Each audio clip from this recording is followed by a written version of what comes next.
করছি, সেদিন জাহান্নামীদের ভীষণ কষ্ট হবে, আর জান্নাতীদের জন্য অত্যন্ত আসান হবে, অবস্থাটা খুবই আরামের হবে।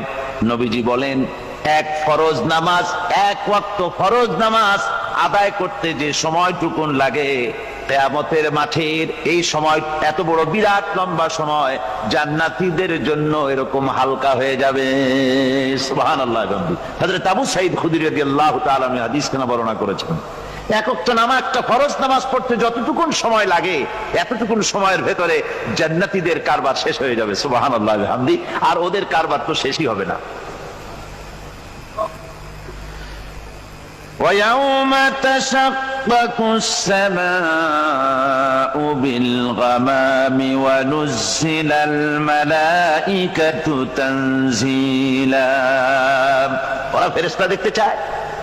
সেদিন আসমান সমূহ